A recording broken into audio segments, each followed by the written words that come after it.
नदी किनारे अमीर और गरीब बहन की मॉडर्न ड्रेस। सास गाली देवे, देवर जी समझा देवे, ससुराल गेंदा फूल। सास गाली देवे, देवर जी समझा देवे, ससुराल गेंदा फूल। दीदी जरा देख। अरे दीदी क्या कर रही हो? अरे मिताली तू कुछ नहीं, बस मैं तो अपने ससुराल के सपने संजो रही थी। देख जरा मेरे ससुराल से मेरा शादी का जोड़ा कितना अच्छा और एक्सपेंसिव आया। इसने तो मेरी उम्मीदें ही बढ़ा दी। यकीनन मेरा ससुराल बहुत अच्छा होगा। उनके घर में रानी बनकर रहूंगी मैं, और वो भी नदी किनारे मजा करते हुए। वो तो है दीदी, आपकी शादी का जोड़ा यकीनन आया तो बहुत ही ज्यादा अच्छा है। देखने से एक्सपेंसिव लग रहा है। दीदी वैसे तो हम दोनों का ही ससुराल सुना है नदी किनारे है, लेकिन ना जाने आपका कौन सी नदी किनारे होगा और मेरा कौन सी। खैर ये सब छोड़ो, आप मेरा लहंगा देखो। मेरे ससुराल वाले ज्यादा अमीर नहीं हैं, तो मैंने उन्हें कपड़ा भेजने को बोला था। मैंने अपना जोड़ा खुद बनाया है, देखकर बताओ जरा कैसा है। बहुत अच्छा है, सच में लाजवाब है। तू तो वैसे भी है ही डिजाइनर। सही कहा, हम तो सस्ते में भी गजब लगते हैं। दोनों बहनें ऐसे ही आपस में बातें करने लगीं। साक्षी और मिताली दोनों बहनें थीं। दोनों के बीच में ही काफी अच्छी बॉन्डिंग थी और अब दोनों बहनों की शादी होने वाली थी। वैसे तो दोनों का ससुराल अलग अलग था, लेकिन किस्मत से दोनों को नदी किनारे वाला ससुराल ही मिला था। देखते ही देखते दिन गुजर गए और दोनों बहनों की शादी हो गई। शादी होकर पता चला कि दोनों बहनों का ससुराल एक दूसरे के आमने सामने एक ही नदी के किनारे है, लेकिन साक्षी को अमीर और मिताली को गरीब घराना मिला था। अरे वाह, मेरा घर तो कितना बड़ा है, और ये सामने वाला घर मिताली का है। ये घर कितना मामूली और छोटा सा है मेरे घर के आगे। वाह, मेरे तो भाग खुल गए। मुझे कैसा अमीर ससुराल मिला और मेरी बहन को गरीब। अपने गृह प्रवेश के वक्त साक्षी के दिमाग में ये सब बातें चल रही थीं, जबकि अरे वाह, मेरे ससुराल का घर छोटा तो है, लेकिन कितना शांत और सुकूनदार लग रहा है। ये नदी के दूसरे किनारे अमीर बस्ती है, जिसमें मेरे घर के ठीक सामने दीदी का ससुराल है। वाह क्या इत्तेफाक है, और दीदी का तो घर भी लाजवाब लग रहा है। एक तरफ मिताली अपनी बहन के बारे में अच्छा सोच रही थी, तो वहीं दूसरी तरफ साक्षी घमंड में आ चुकी थी। ऐसे ही दोनों बहनों का गृह प्रवेश हो गया। दोनों के घर में पति साहिल, उनकी एक नंद और साथ में गृह प्रवेश के बाद दोनों ही नंद अपनी भाभियों के पास आकर बैठी। तो भाभी, ये सारी पसंद और नापसंद है भैया की। भाभी वैसे आप जब आई हो तो आपने नोटिस किया होगा कि एक और बारात आपके साथ आई। वो हमारे घर के सामने वाले घर से गई थी। पता है भाभी, अपने सामने वाले मुझे बिल्कुल भी नहीं पसंद है। गरीब से लोग ना जाने खुद को क्या समझते हैं। अच्छा, मुझे भी ऐसे लोग पसंद नहीं। साक्षी जानती थी कि सामने वाले घर में उसकी छोटी बहन भी आई है, फिर भी उसने उसकी बुराई की। तो वहीं दूसरी तरफ सुमेधा, तुमने मुझे काफी कुछ बता दिया, लेकिन यहाँ के लोगों के बारे में नहीं बताया। हर जगह का निजाम अलग है, तो तुम मुझे बताओ कि यहाँ का माहौल कैसा है। भाभी निजाम का तो नहीं पता, लोग भी सही हैं, लेकिन बस एक दिक्कत है। ये जो सामने वाला घर है ना, उसके रहने वाले अच्छे नहीं है। बेवजह हम गरीबों से बैर रखते हैं। अभी आज इस घर में भी एक बहू आई है, लेकिन आप उससे बात मत करना, क्योंकि मैं जानती हूँ कि ये लोग कैसे हैं। वो सभी से आप चाहे बोल लेना, इनसे वास्ता ना रखना। मिताली सुमेधा की बात सुनकर चौंक गई, जिसकी वजह से वो उसे ये भी नहीं बता पाई कि सामने आई हुई बहू उसी की बहन है। ऐसी सुबह हो गई और वाह, सो गॉर्जियस। साक्षी बेटा, तुम आज कल से भी ज्यादा सुंदर लग रही हो। अच्छा, अब तुम जरा एक काम करो, जाओ और जाकर अपनी पहली रसोई बना लो। और हाँ, खिड़की खोल लेना, सामने से लेक दिखती हुई काफी अच्छी लगती है। साक्षी से जैसे बोला गया उसने वैसे ही किया। अभी उसने रसोई में आकर खिड़की ही खोली थी कि उसे सामने वाली खिड़की की रसोई में मिताली काम करते हुए दिखी। अरे वाह साक्षी दीदी, दीदी दीदी देख भी लो। ये डफर मुझे हाथ क्यों हिला रही है। एनीवेज, मैं ऐसे गरीबों से नहीं बोलती हूँ। साक्षी ने मिताली को इग्नोर किया, जिससे वो उदास हो गई। ये क्या, दीदी ने तो मुझे देखकर भी अनदेखा कर दिया। क्या बात हो सकती है। अरे मिताली बेटा, काम हो गया क्या? खाना बना कि नहीं? जी माँ जी, ये रहा खाना। खाना तैयार है। मिताली ने खाना बनाकर अपने परिवार को खिलाया, जो सभी को काफी अच्छा लगा और उसे इसके बदले शगुन भी मिला। लेकिन मिताली अपनी बहन की वजह से कुछ खास खुश नहीं थी। ऐसी सिलसिला जारी था। अब दोनों बहनों को नदी किनारे ससुराल आए हुए एक हफ्ता बीत चुका था और आज के दिन मैं क्या करूं? क्या बात है बेटा, बेचैन क्यों है? माँ जी मुझे ना घर में पड़े पड़े अब बोरियत होने लगी, काम निपटा कर समझ ही नहीं आता कि क्या करूँ।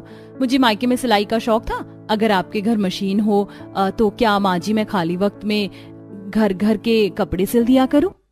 नेकी और पूछ पूछ, बाहर घर के एक बड़ी सिलाई मशीन रखी हुई है, सुमेधा करती है उस पर कभी कभार सिलाई नदी को देखते हुए, तू भी उसी पर कर लिया कर। धारा ने मिताली को मशीन के बारे में बताया, जिसके बाद वो घर से कपड़े इकट्ठे करके बाहर उन्हें सिलने को आ गई। उसी वक्त मॉडर्न ड्रेस पहनकर नदी पर टाइम पास करने को साक्षी भी आ गई। ये दादी अम्मा भी यही हैं, जो भी है मैं तो इस पर ध्यान देने वाली हूँ नहीं। अरे वाह दीदी, कितने दिनों बाद देखा।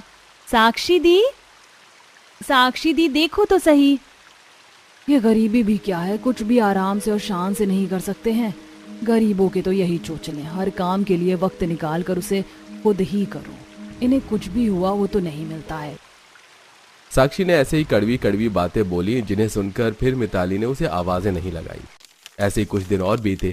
हर रोज मिताली तो नदी के पास उसे देखते हुए सिलाई करने को आती थी और साक्षी रोजाना इतराने के लिए नदी पर आया करती थी। ऐसे ही सिलसिला जारी था कि आज के दिन, अरे मिताली बेटा, वो मैं तेरे पास आई थी, सत्यानाशन को देख लिया कैसे छोटे छोटे कपड़ों में घूम घूम कर खुद को हीरोइन समझती है। मिताली बेटा, तुझे पता है अगले हफ्ते हमारे मोहल्ले में एक बहुत ही बड़ी पार्टी होने वाली है। ये जो अमीरी गरीबी की रेखा है ना, इसी को मिटाने को कुछ समझदार लोगों ने फैसला किया है कि मोहल्ले में एक पार्टी होगी जिसमें अमीर और गरीब दोनों को बराबर इज्जत के साथ न्योता दिया जाएगा। सभी अच्छा ही पहन कर आएंगे और साथ ही बेटा सभी को जाना भी जरूरी है। अब बता कैसे करना है। करना क्या है माँ जी, आजकल रेडीमेड कपड़ों के रेट तो आसमान छू रहे हैं, तो फिर आप मेरे और सुमिधा के जोड़े के लिए तो कपड़ा ही ले आना, मैं खुद सिल लूंगी। मिताली की बात पर ही साक्षी के कान लगे थे। उसके ऐसे बोलते ही साक्षी बोली, मेघा वैसे गरीब तो पता नहीं सिलाई मशीन को क्या ही समझते हैं, उनके सारे काम ही सिलाई मशीन पर ही होते हैं। हाथ से आड़े टेढ़े जोड़े सिलकर उन्हें पहनकर जोकर बनने में इन लोगों को मजा आता है। भाई मैं तो पार्टी के लिए एक बहुत ही महंगा और अच्छा ब्रांडेड ड्रेस लाऊंगी और देखना बस मैं ही दिखूंगी। इससे तो मैं, माँ जी छोड़ो ना, इनकी बात पर ध्यान मत दो। एक तरफ मिताली ने बिना किसी की बात को सुने घर में ही अपनी नंद और अपनी ड्रेस बनाने का मन बनाया, तो वहीं दूसरी तरफ साक्षी ने बहुत सारे पैसे खर्च करके अपने लिए ड्रेस और बाकी की तैयारियां की। देखते ही देखते पार्टी का दिन भी आ गया, जिसमें गरीबों और अमीरों दोनों का बराबर इज्जत के साथ स्वागत हुआ। ऐसे में दोनों बहनें भी पार्टी में आईं और अरे बस धारा की बहू और बेटी का जोड़ा देखो, देखने और दिखाने लायक है। सुना है इसने खुद ही बनाया है? बस सुना नहीं है, उसने बनाया ही है। बहुत कलाकार है धारा की छोटी बहू। वही धारा के सामने वाली है ना, वो अमीर डायन, क्या नाम है उसका? अरे हाँ श्वेता। कसम से उसकी बेटी और बहू को देखो, दोनों गोबर लग रही है, गोबर। सही कहा। वैसे तो ये श्वेता बेहद ही क्लास वाली बनती है। अब नहीं देखा इसने कि वो भिखारन से भी बुरी पार्टी में आ रही है। ऐसी सारी औरतें बातें बनाने लगी। हर तरफ बस साक्षी की बुराई और मिताली की तारीफ हो रही थी, क्योंकि मिताली ने अपने हाथ से ही बहुत ही अच्छा ड्रेस बनाई थी और साक्षी लाखों रुपए की ड्रेस पहनकर भी दब गई। अभी सब दोनों बहनों में ऐसे कंपैरिजन ही कर रही थी कि तभी मिताली को अपनी बहन के लिए गुस्सा आ गया और वो बोली, चुप कीजिए आप लोग, इस तरह से आप बातें करके एक अच्छी खासी कॉन्फिडेंट लड़की को बुरा फील करवा रहे हो। सबका अपना अपना स्टाइल है, एक ड्रेसिंग सेंस है। अब अगर ब्रांड ने ये डिजाइन किया है तो यकीनन कुछ तो इसमें खास होगा ना। आप लोग ये सब बोलना बंद कीजिए। मेरी दीदी के बारे में मैं ये सब नहीं सुन सकती हूँ। दीदी? ये सामने वाली बहू तेरी बहन है? बहू? हाँ माँ जी, ये मेरी दीदी है। मैंने कभी आपको ये नहीं बताया क्योंकि मुझे लगा कि आपको ये ना पसंद है। वाह बहू, तूने तेरी बहन के बारे में कभी इसलिए नहीं बताया क्योंकि तुझे डर था कि हम उस परिवार को नापसंद करते, तो कहीं इसे भी नापसंद ना करने लगे। और तेरी बहन ने तुझे क्या दिया? ये तो ससुराल आकर गिरगिट की तरह रंग बदल गई। इसने तो तुझे ताने मारे। मुझे माफ कर दीजिए। हाँ मिताली, और आप भी मुझे माफ कर दीजिए। मैंने अपनी पानी सी साफ बहन का दिल दुखाया, जबकि वो मेरे बारे में इतना सोचती है। मैं माफी के सिवा अब कुछ नहीं कर सकती हूँ। साक्षी को अपनी गलती का अब एहसास हो गया था। उसने हाथ जोड़कर माफी मांगी, जिससे मिताली की आंखें भर आईं। फिर क्या था, आज की पार्टी अमीरी गरीबी की रेखा मिटाने में कामयाब हो गई। इस पार्टी ने दो बहनों के दिलों को मिला दिया था और अब सब कुछ सही हो चुका था। गर्मी में गंवार बहू का नदी किनारे, मॉडर्न बहू का एसी में रसोई। नदी किनारे ठंडी हवा में चूल्हे पर बैठकर सिर पर पल्लू करके अमृता खाना बना रही है। तभी उसकी सास आती है। बहू अभी तक खाना नहीं बना क्या? हाँ माँ जी बन गया, बस ये आखिरी रोटी सेकनी रह गई है। आप लोग आ जाइए, मैं खाना लगा देती हूँ। सारा परिवार चूल्हे के बगल में थाली लेकर बैठता है। अमृता सबको खाना परोसती है। वाह भाई, नदी के सामने ठंडी ठंडी हवा में खाने का अलग ही स्वाद आ रहा है। सभी के खाना खा लेने के बाद अमृता नदी के सामने सभी झूठे बर्तनों को धो रही होती है। तभी सुमित्रा वहां आकर, बहू तो अकेले परेशान हो जाती है ना सारा काम संभालते संभालते, पर अब तू चिंता मत कर, मैंने अपने छोटे बेटे के लिए लड़की देख ली है। अब जल्दी ही तेरा साथ देने इस घर में तेरी देवरानी आने वाली है।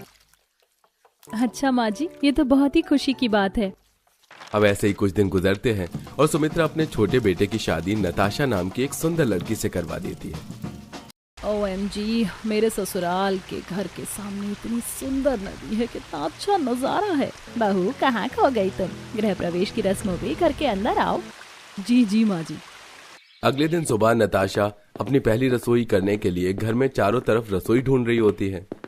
कमाल है, पूरा घर घूम लिया पर बेडरूम हॉल के सिवाय कुछ नजर ही नहीं आ रहा। आखिर ये रसोई है कहाँ? अरे नताशा, यहाँ क्यों खड़ी हो? तुम्हें अपनी पहली रसोई का खाना नहीं बनाना?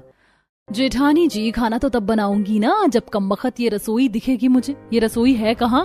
अच्छा रसोई, चलो मैं दिखाती हूँ रसोई कहाँ है। अमृता नताशा को लेकर घर के बाहर आती है, जहाँ घर के बाहर एक मिट्टी का चूल्हा, कुछ मसाले के डिब्बे